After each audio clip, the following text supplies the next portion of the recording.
Sage Steele breaking it down on SportsCenter yesterday. This is sort of a wild story. Keyshawn, J. Will, and Zubin were presented by Progressive Insurance. So here's the deal. Ravens-Browns Monday night. As you know, Marcus Peters of the Ravens appearing to spit at the Browns wide receiver Jarvis Landry. When his back was turned, this would be Landry's back was turned Monday night. Jarvis Landry said he was unaware of the incident until after the game when he watched a replay of it. After he watched it, he was locked and loaded and went right after Peters. He's a coward. I think he knew that maybe behind my back he'd do things like that, but to my face he wouldn't. So, I take it for what it's worth. And, now I know. Everybody knows the type of player he is, the type of person he is, and just move on from there. I saw the video after the game, which, obviously losing the game, and then after the game seeing that, but again, like I said, man, it's cowardly. Do you guys have a history? We don't have a history, but, for some reason, he seemed to have it out for, myself and whatever his beef is. I don't know, but, that's what he wanted. He definitely got it. It's time for Straight Talk, brought to you by Straight Talk Wireless. Jay, weigh in here with what you think the discipline or punishment should be for Marcus Peters for that vile act. Look, I think he should be suspended for a game. I know he'll probably get fined for it.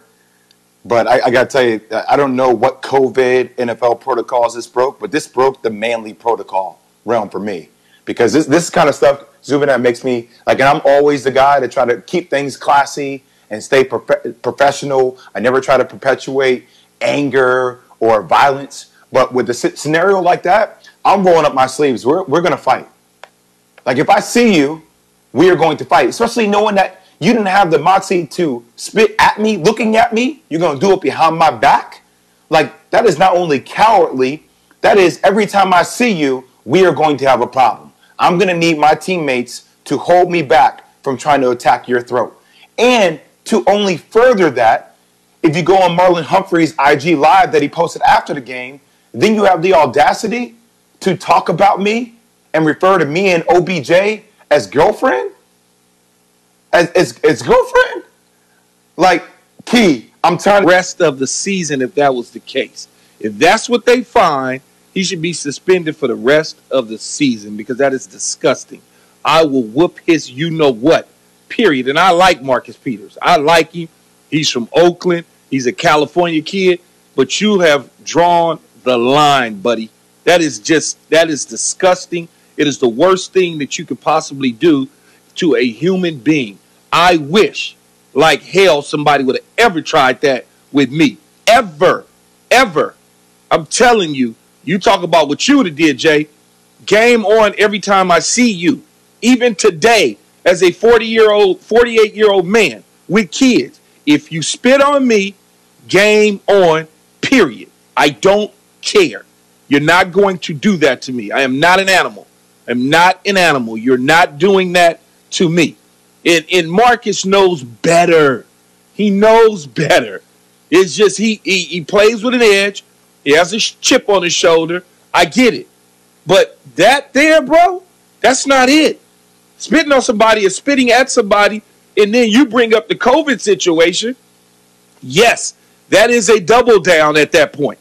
Like, what are you thinking? Like, where's your mind at if that is what your actions were? If that's what you were doing. Because I don't know. I can't go off what Landry is saying. I'm going to have to go off with Marcus and what the NFL is saying. Because I can't go off of that. It looked like he was spitting in his direction. And I'm going to say it again.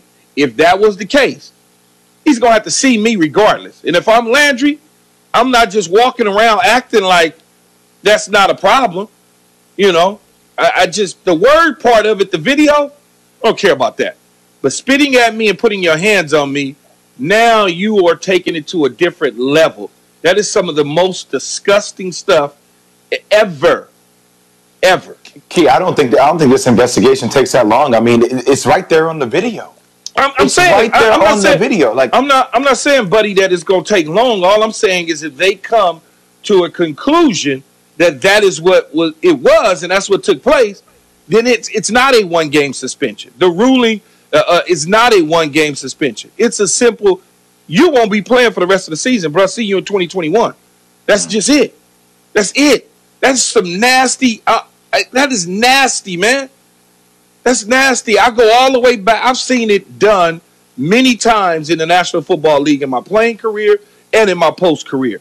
But the one that sticks out to me the most is when Bill Romanowski did that to J.J. Stokes. If I'm J.J., every time I see Bill Romanowski, game on, period. Period. That just, it's gross. Yeah, you got to be old enough to remember that particular incident between Romanowski, the linebacker, and the 49ers wide receiver, but that's where I first go back to as well. Key, in our final minute, the line that really gets me from Landry looking ahead is, quote, about Peters, quote, everybody knows the type of player he is, the type of person he is. Talented but troubled. He's a two-time All-Pro, but it's notable that a guy with that much talent hasn't been able to stick on a team very long. You know, I don't want to get into his if he's troubled or these people leave teams for many reasons, right? He's never been from what I can remember, he's never been thrown in jail. He's never did those sort of things. So I don't want to say that he's troubled. Again, people leave teams for many different reasons. One would tell you that I was a troubled football player, so I left the Jets and left Tampa Bay and left Dallas. That's not true. People will form their own narrative about who you are. One thing that I will say is he's a good football player, and he certainly plays with an edge on and off the field. That's what I would say. Okay, fair enough. And maybe he went over the edge with that edge in this particular incident. Straight Talk Wireless, no contract, no compromise. The NFL insider, Diana Rossini, is going to join us on the Shell Pennzoil Performance Line in 15 minutes. But on the way, if Drew Brees can't go this weekend in this giant game against the Chiefs, Key thinks the choice is simple. It's got to be Jameis Winston, not Taysom Hill. His rationale on the way after Key has this from Dr. Pepper. The college football season is rolling along, and so is the